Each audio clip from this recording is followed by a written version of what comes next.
Hi guys! Another day, another video na naman na tungkol sa mga bata, mga ating mag-uusapan. Sa nga guys ay may binibreed ako ngayon. Napanood nyo na to sa mga nakaraang kong video. Ang binibreed ko ngayon ay si Destroyer at saka si Blues. Eto si Blues, 3 na itlog nito. Magaling itong mga itlog eh. Bali marami, di man karami ang mga itlog niya, mga nilalabas niya lang, mga 7-8. So meron akong subscriber na si Marlon, para sa inyo, sa itong video na to Marlon, kasi para mabigyan din kita ng tip. Shoutout nga pala sa iyo Marlon. Ito nga pala si Blues, 3 na itlog nito, papakita ko lang sa inyo ah. So ito nga pala yung itlog ni Blues, 3. Mamaya magiging 4 na to kasi kukunin ko yung pang-4 eh. May itlog yung si Blues mamaya eh. Akit ulit tayo sa taas. So yun nga guys, pinakita ko na sa inyo yung itlog. Bale, ito si Blues. Dati nung nag-umpisa din akong mag-breed sa mga iba kong mga inahin. Ang hirap, nahirapan din talaga ako mag-breed kasi may attitude sila, may ugali sila.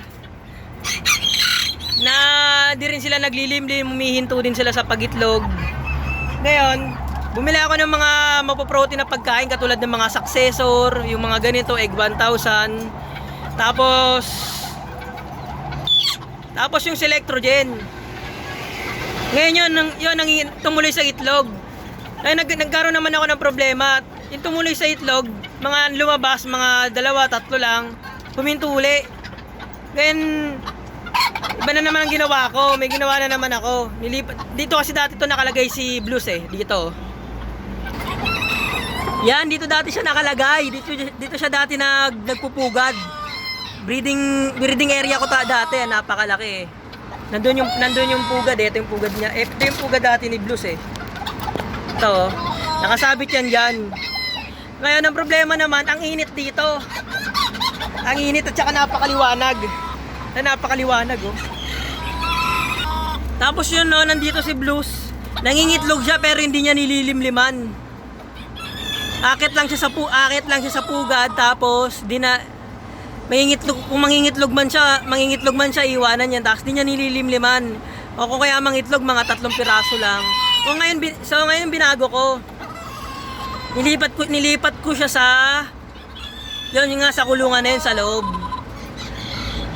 Napakaselan kasi ng inahin na bantam. Ayaw nung maingay, maliwanag, mainit. Ganyan kaselan mag-breed ng bantam. Yun nga guys, napakaselan talaga ng bantam mag-breed. Kaya yung nilipat ko dito si Luz, dito na siya simulang naglimlim. Dito na talaga siya nagpalahi. Ngayon kung mapapanood yung mga nakaraang video ko, palagi ko na siya nandito binibidyohan, naglilimlim siya. Yan. Ito nga pala si Blues, pag naglilimlim to, kukuberan ko to ng tela o kaya plywood o kaya karton para medyo madilim siya, walang misterbo sa kanya. Eh dito din. Ako lang nakikita niyang tao. Yan, ganyan mag-breed ng bantam. Hindi pwede yung maliwanag, mainit. Tapos ayaw nilang nabubulabog siya. Ayan, hindi nga siya mapakali oh. Lalo na yung mga inahin, hindi yan mapakali basta-basta.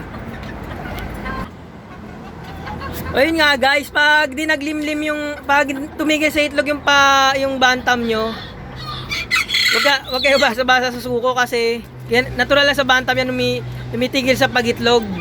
Ang gawin nyo, ulitin nyo na lang muna kasi ito dati si Blues na to, 2 beses din to ng itlog, ang nilabas nga ang unang itlog nito, 7. Yun, hindi niya nilimliman. Tapos pangalawang itlog niya, 4.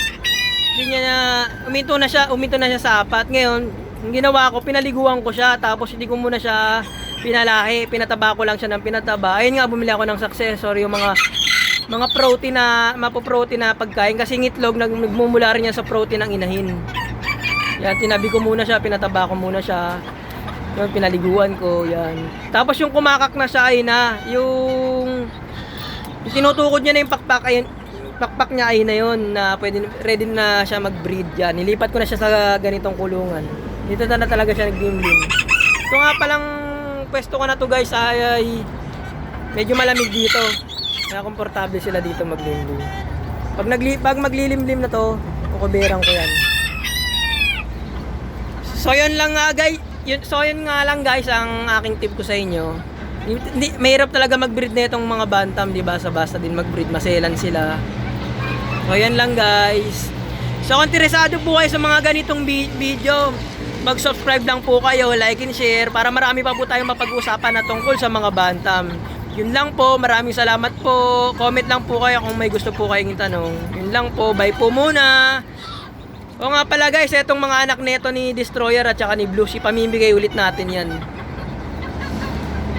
Yan lang po, bye po muna.